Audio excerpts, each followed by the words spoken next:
The blizzard, slamming into Pine Kettle Ridge, didn't just bring cold. It brought a death sentence. The wind howled like a starving beast, lashing razor-sharp shards of ice across the pale face of Tobias Reed, a 27-year-old carpenter weathered by years of hard winters and seasonal labor. He leaned into the storm, one hand shielding his eyes while the other gripped the rope tied to his dog's collar. Tobias staggered, his frostbitten legs finally giving out near a cluster of broken pines. He was almost ready to give in, to let the snow bury him like a white grave. But then Brindle suddenly bolted toward a nearby slope. The dog wasn't looking for shelter. He stood his ground, front paws clawing furiously at what looked like an ordinary patch of earth, barking in sharp, relentless bursts that tore through the storm. "Brindle, get back here!" Tobias rasped, his breath blooming into a thick white mist. The dog didn't listen. He barked louder, nose pressed against a faint fissure hidden beneath the deep snow. Amid the screaming wind, Tobias froze. He heard something that didn't belong to the storm. A hollow, eerie rush of air being pulled down into the earth through a hidden passage. With the last of his strength, Tobias crawled toward the dog. As he knelt and pressed his bruised, trembling hand toward the crack, a draft not as freezing as the air above brushed against his skin. That was when he realized this hill wasn't solid ground. Something beneath the snow was breathing. Is there a life-saving shelter beneath that deep snow? Or is it the beginning of a nightmare? Don't let Tobias and Brindle face the storm alone. Hit like and subscribe to warm up their journey of survival. Only a few hours earlier, Tobias Reed had still been standing inside the farmhouse he spent half his life keeping upright. Tobias Reed buried his father 3 weeks before the first blizzard reached Pine Kettle Ridge. The old man had survived logging accidents, broken ribs, river crossings, and 30 years of Wyoming winters. What finally killed him was a lung fever caught during late autumn repairs on the north barn roof. After the funeral, the farm changed quickly, too quickly. Marla Reed, Tobias's stepmother, took control of the land papers before the ground above the grave had fully frozen. Within days, she sold part of the cattle herd and began speaking openly about spring buyers for the South Field and timber rights near Black Timber Creek. Tobias listened quietly while repairing fences, stacking cedar, and sealing gaps around the livestock shed before winter arrived. For nearly 12 years, he had kept the property functioning. He replaced roof beams after storms, dug drainage trenches every thaw season, cut and stacked almost every cord of winter firewood behind the house. But none of that belonged to him.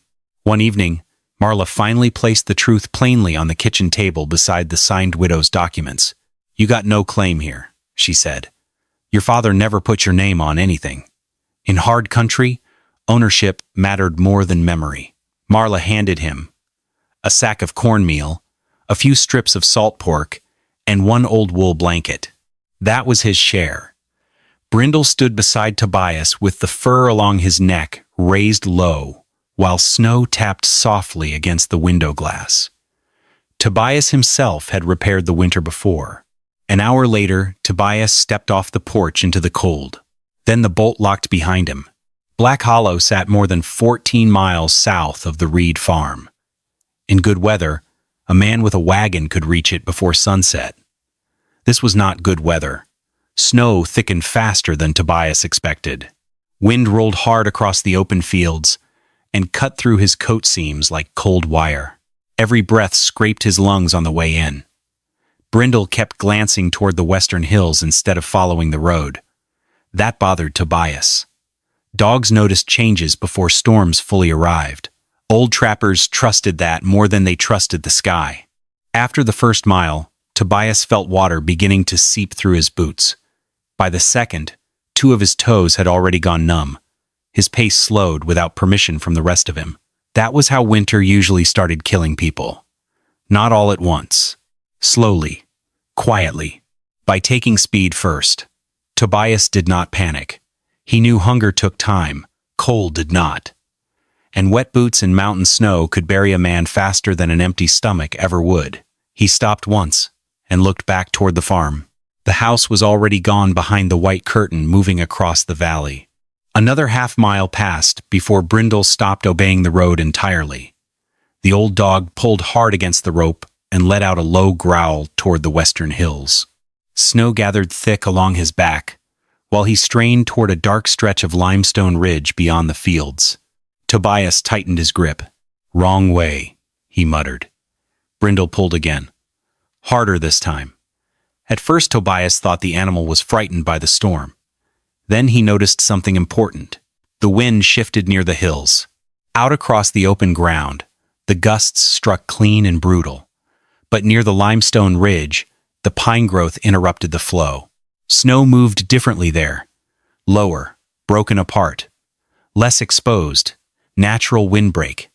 That mattered. A man could survive cold longer than wind. Brindle barked once and tugged again toward the trees. Tobias studied the ridge another moment, then finally nodded to himself. Staying on the road no longer meant safety.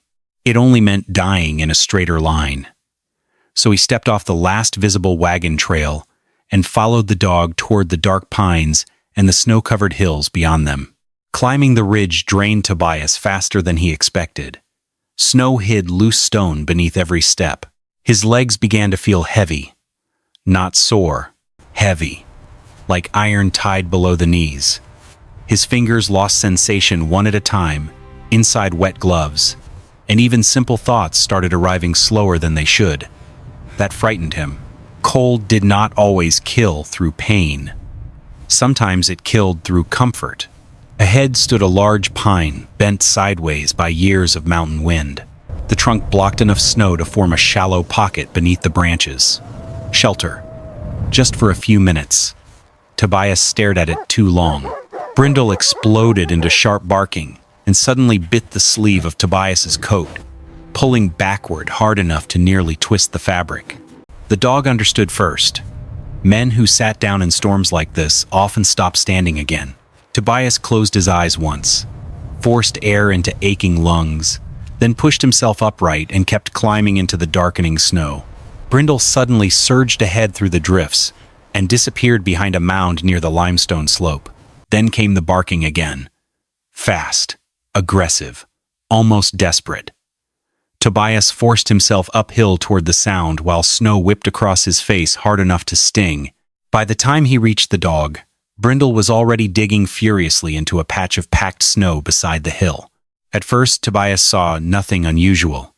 Then he heard it. A low, hollow sound beneath the wind. Not the sound of air moving across open ground. This came from underneath. A narrow pull.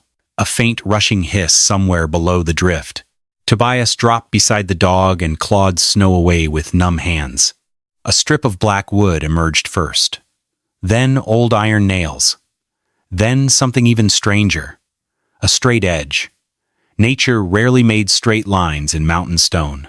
Tobias brushed away more snow and uncovered part of a heavy timber surface buried directly into the hillside. The surrounding ground looked wrong now that he noticed properly. Too smooth. Too shaped. Someone had built something here. Brindle kept scratching at the lower edge while Tobias pressed his glove against the exposed wood.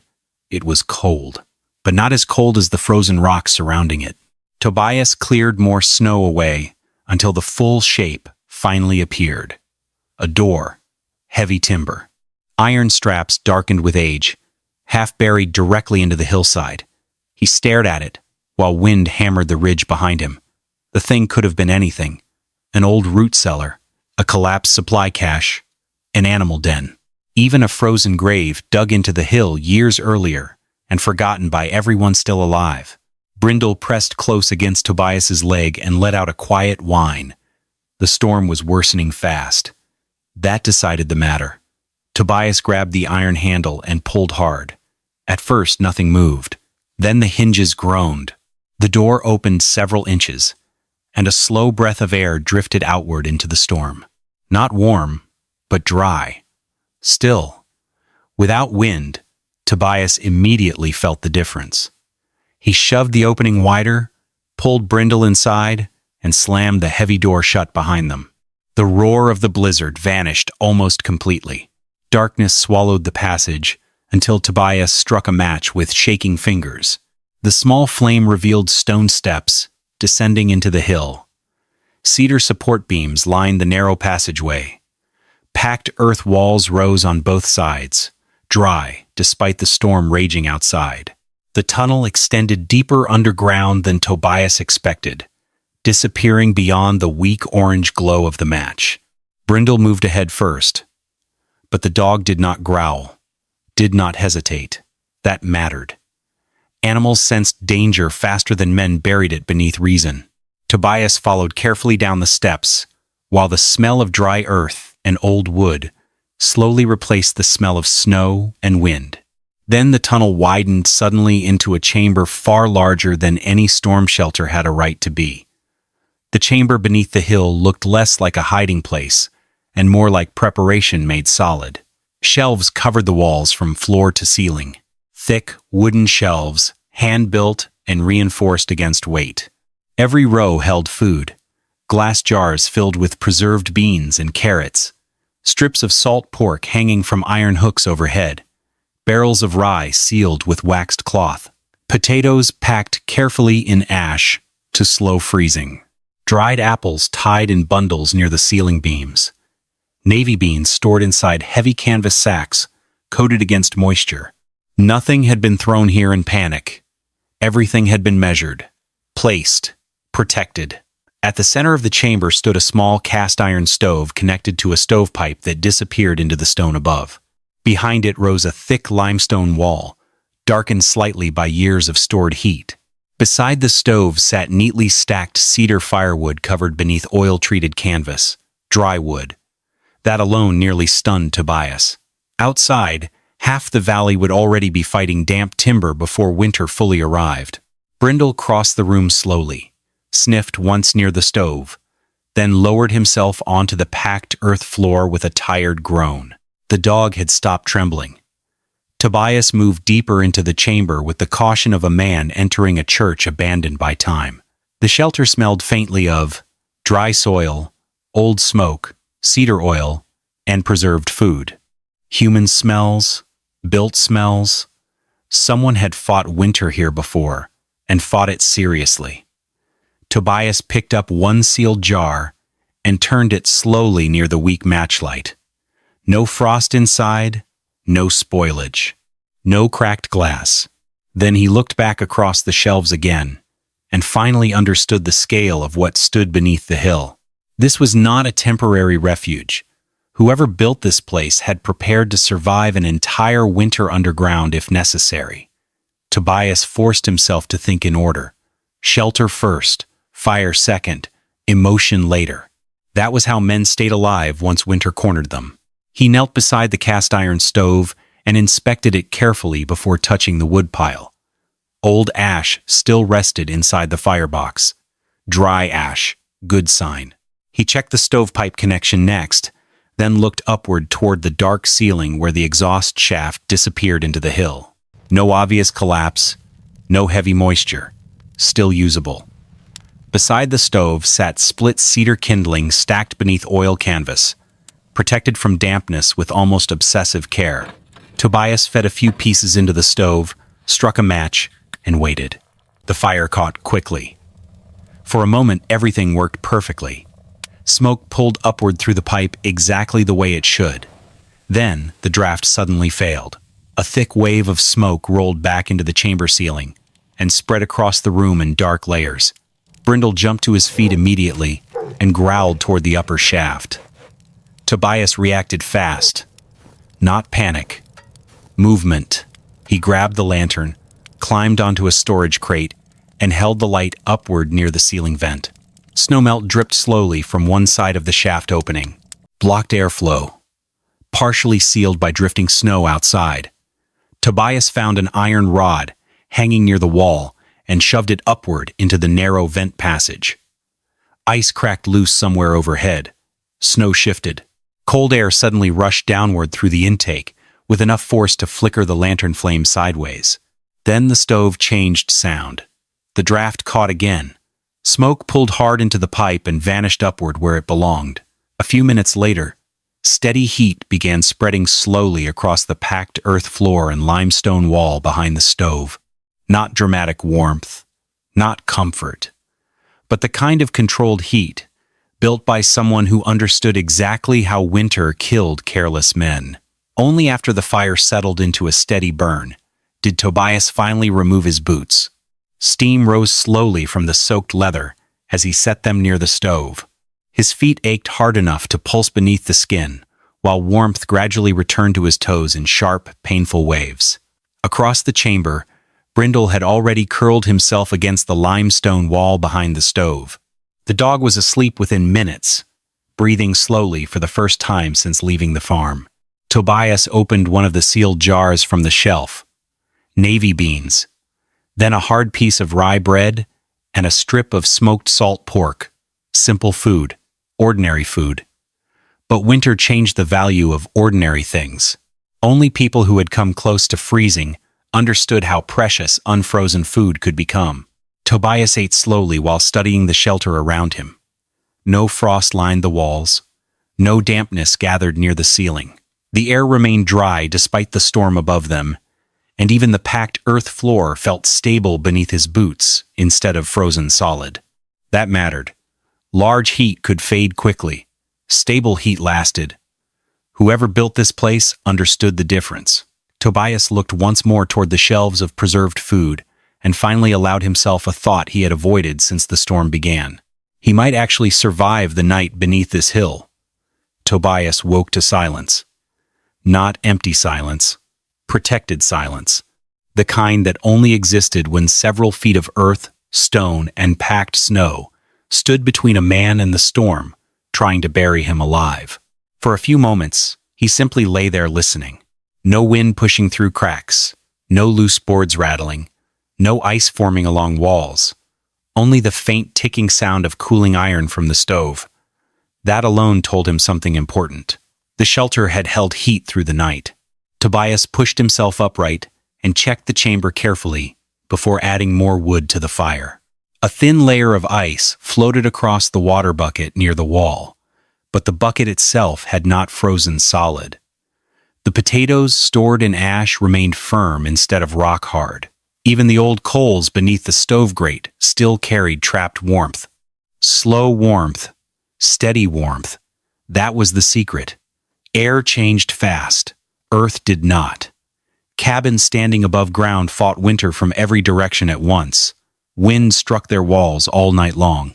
Cold crept through boards, gaps, nails, corners. But down here, the hill itself absorbed change, slowly. Tobias placed one hand against the limestone behind the stove and felt faint heat still resting inside the stone from the night before. Someone had built this shelter to work with winter instead of against it. Later that morning, Tobias began inspecting the deeper sections of the shelter properly.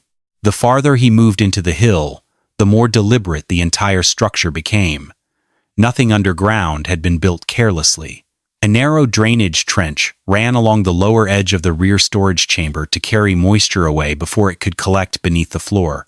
Large barrels rested on limestone blocks instead of directly on dirt, protecting grain from ground dampness. Near the ceiling, Tobias discovered a second ventilation opening hidden behind hanging canvas, smaller than the main shaft but carefully positioned to keep air circulating through the deeper rooms. The shelter was not merely hidden. It had been studied, improved, refined by experience. Near the back wall, beneath a stack of folded oilcloth, Tobias found an old ledger wrapped in weathered canvas.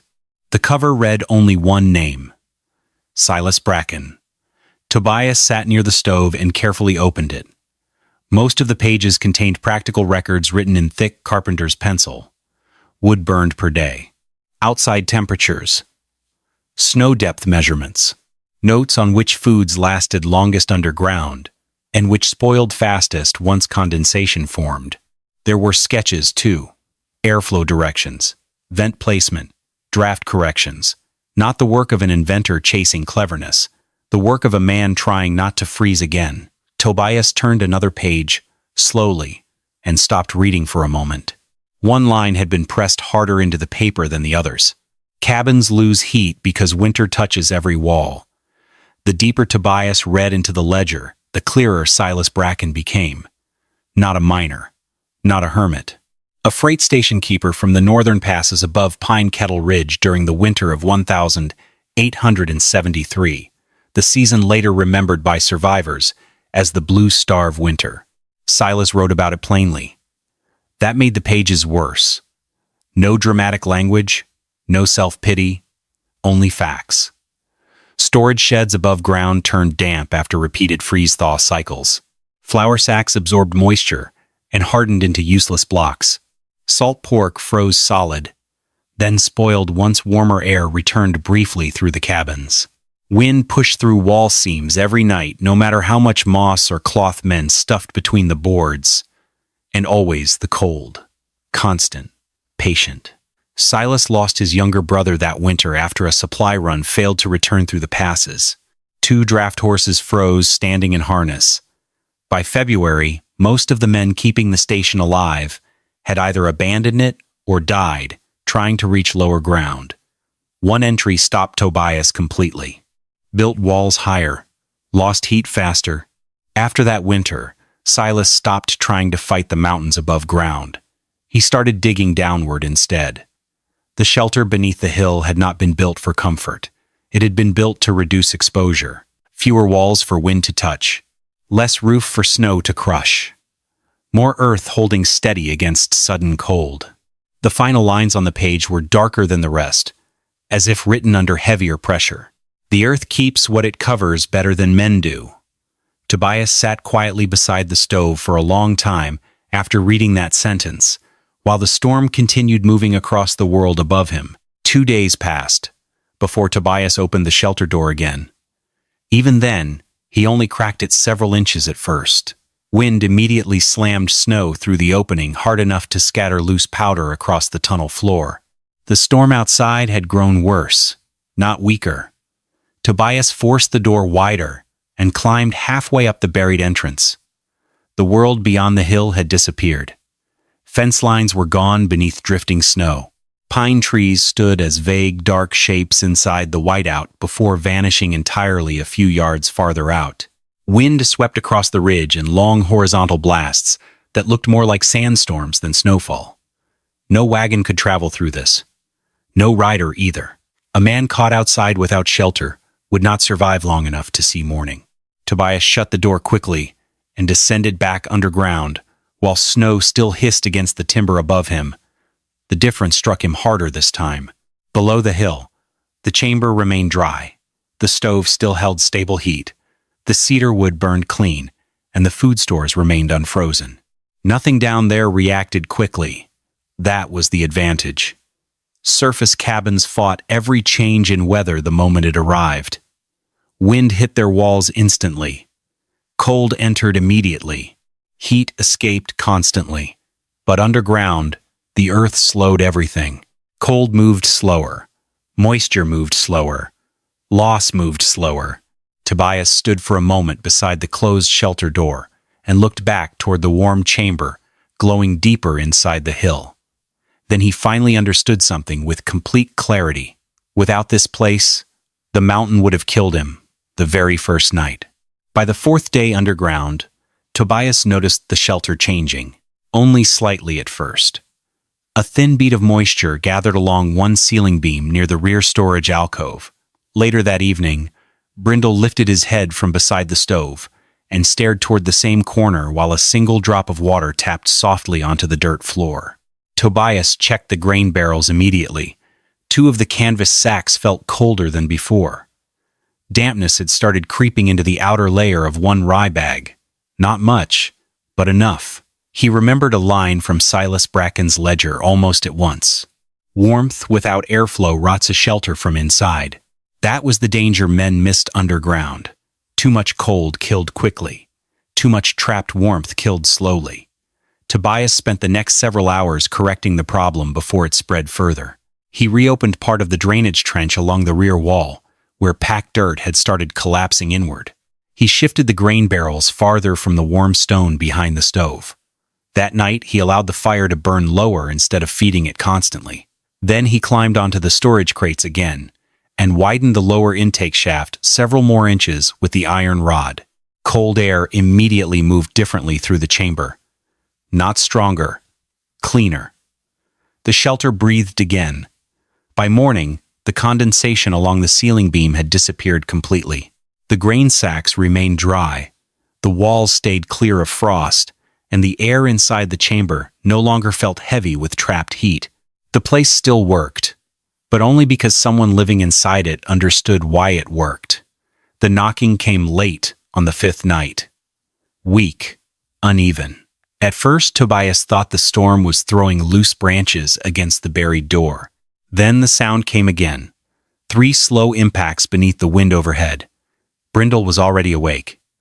The dog stood near the entrance tunnel with his ears forward and a low growl rumbling deep in his chest. Tobias grabbed the lantern and climbed the stairs carefully. Cold air leaked through the cracks around the doorframe as he lifted the heavy timber bar aside. The storm nearly ripped the door from his hand when he opened it. Outside stood Mrs. Elowen Pike, a widowed seamstress from Black Hollow, bent sideways against the wind, with one arm wrapped tightly around her granddaughter Clara. The little girl could barely stand. Snow coated both of them almost completely. "We saw smoke," Mrs. Pike whispered through cracked lips. "Thought maybe. Hunters." Clara's gloves were stiff with ice. Her jaw shook so violently she could not speak. Tobias pulled them inside immediately and forced the door shut behind them. The difference hit the 2 newcomers all at once. Not hot warmth, living warmth, the kind that allowed muscles to unclench slowly instead of freezing solid. Brindle approached Clara first. The old dog pressed himself quietly against the girl's legs, while Tobias guided them deeper into the chamber near the stove. Mrs. Pike stared around the shelter in disbelief. The shelves of preserved food, the dry walls, the steady fire, the heat trapped inside stone and earth instead of fighting uselessly against the wind. "What is this place?" she asked softly. Tobias shook his head once, while helping Clara remove her frozen gloves. "I think somebody built it for winters exactly like this." The child's hands were pale and stiff at first. Tobias wrapped them carefully in warm cloth near the stove, while Mrs. Pike sat beside her, trembling from exhaustion more than cold. Minutes passed. Then Clara's shaking finally began slowing. Not suddenly, gradually, like life returning one careful piece at a time. Mrs. Pike lowered her face into both hands and started crying quietly the moment she realized the girl could feel her fingers again. By the 6th day, word had begun spreading through Black Hollow despite the storm. People talked about smoke rising from the western ridge, about a place beneath the hill where water did not freeze solid and wind could not reach the walls. Then more knocking started. A trapper with frostbitten ears arrived before dawn carrying half-wet blankets over his shoulders. Later came a husband and wife from the lower creek cabins after their stovepipe collapsed beneath drifting snow. Another family followed after losing most of their flour when moisture seeped into their storage shed and turned the sacks into heavy gray paste. The valley was losing ground to winter faster than anyone expected. Cabins above the ridge leaked heat constantly. Green wood smoked without burning properly. Frozen wells forced families to melt dirty snow indoors. Every time a door opened, warmth escaped immediately into the storm. Underground, the shelter behaved differently. Not perfect, controlled. That difference mattered.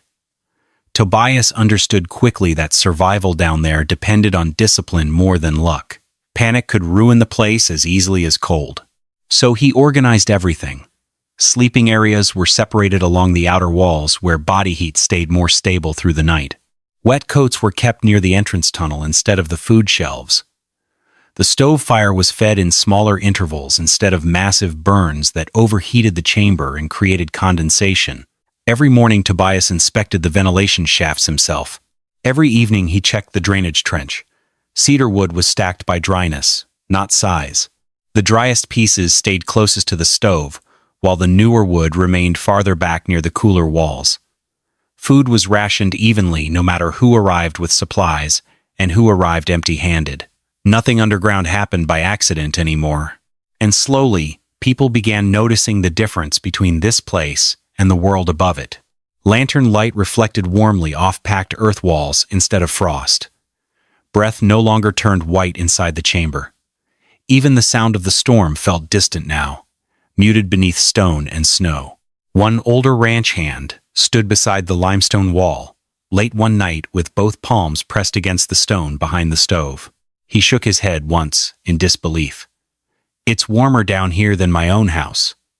Nobody argued with him, because outside, winter was still stripping heat from every exposed wall in Black Hollow. But beneath the hill, the shelter kept holding its ground. Deputy Nolan Price arrived during the 8th night of the storm.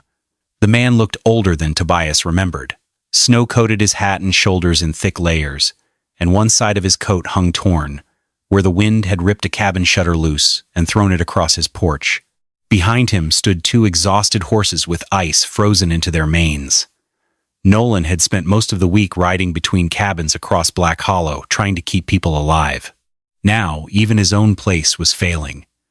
The front door of his cabin no longer sealed properly after the hinges split in the cold. Most of his dry cedar had already been burned. Worse still, his wife had started coughing blood after 3 straight nights sleeping in freezing drafts.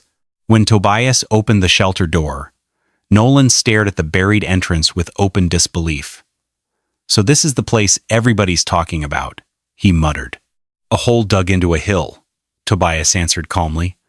"A hole staying warmer than most houses right now."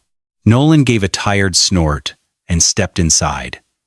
The reaction came slowly. First, he noticed the lack of wind, then the warmth. Not powerful heat, not furnace heat, something stranger than that. Stable warmth, quiet warmth, the kind that stayed instead of escaping every time the storm shifted outside. As Tobias led him deeper underground, Nolan's expression changed further. The food shelves remained dry. Water buckets still held liquid beneath thin ice instead of freezing solid. The air carried no smell of mold or trapped smoke. Most of all, the walls themselves felt alive with stored heat. Nolan stopped beside the limestone backing behind the stove and pressed one rough hand against the stone. Firelight flickered softly across the packed earth walls, while people slept beneath blankets nearby without shivering. No one spoke for several seconds. The deputy simply stood there, feeling the warmth held inside the hill itself. Then he looked slowly around the chamber once more.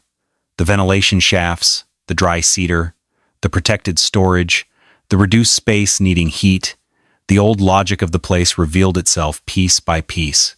Finally, Nolan exhaled quietly through his nose and shook his head. "This hill keeps heat better than any cabin I've ever stood in." It was not admiration in his voice. It was surrender to evidence. Tobias said nothing. He only added another piece of cedar to the stove and checked the airflow draft the same way he had every night before. Nolan watched him for a long moment after that. Then his eyes lowered briefly toward the glowing limestone wall. "Your father would have understood this place," he said quietly. And for the first time since leaving the farm, Tobias did not answer immediately. The storm finally loosened its grip near the end of February. Not all at once. The wind simply weakened one morning and failed to return with the same violence by nightfall. A few days later, pale sunlight reached parts of the valley floor for the first time in weeks. When people emerged fully from their cabins again, Black Hollow looked exhausted. Fence lines lay flattened beneath frozen drifts. Several livestock sheds had partially collapsed under snow weight. Entire stacks of firewood had been burned down to almost nothing. Nearly half the valley's flour stores were ruined by dampness and repeated freezing. Some cabins stood empty. A few families had abandoned them during the worst nights and never returned. Winter had touched every structure above ground eventually. Every wall, every roof, every exposed corner. But beneath the limestone ridge west of town, the shelter remained almost unchanged. The food stores were lower now, but still protected. The drainage trench still carried moisture away from the floor. The limestone behind the stove still released slow heat long after the fire settled each night. Most important of all, the place had continued functioning because somebody understood how to maintain it. Not perfectly, correctly. That difference stayed with the people of Black Hollow long after the storm passed. Spring came slowly to the mountains that year. Snowmelt crept down the hillsides in narrow silver streams, while men rebuilt fences and repaired warped cabin walls. Yet something else changed too. People began digging deeper root cellars beside their homes. Barrels were no longer placed directly on dirt floors but raised carefully on stone blocks. Ventilation shafts appeared in new storage sheds across the valley. Families stopped relying only on bigger fires and thicker walls. They started thinking about airflow, dryness, stable temperature, reduced exposure. The old assumptions had failed them. The hill had proven something else worked better. Tobias never became a hero in Black Hollow. That was not the kind of place frontier towns usually produced. No speeches were given, no celebrations followed him through the streets. Most people simply returned to work, once survival no longer demanded immediate attention. But they listened now when Tobias spoke about winter preparation, and they watched how he stacked wood, how he vented storage rooms, how he positioned food away from moisture. Because the mountain had tested every idea that winter, only a few survived intact. One evening near the start of thaw season, Tobias stood outside the buried shelter entrance while water dripped steadily from the pine branches overhead. Brindle rested nearby with his head across his paws, older now, but still watching the ridgeline the way working dogs always did. Smoke rose quietly from the hidden vent above the hill, thin, controlled, alive. Below the ground behind Tobias, warmth still rested inside stone and earth, exactly where Silas Bracken had intended it to remain all those years before. The valley would remember that winter for a long time, not because the storm had been cruel, but because it had been honest. Winter had touched every cabin in Black Hollow, but the hill had decided to protect what was buried beneath it. And after hearing Tobias Reed's story, do you think you would have followed the road to town like everyone else? Or trusted the dog barking at the hill?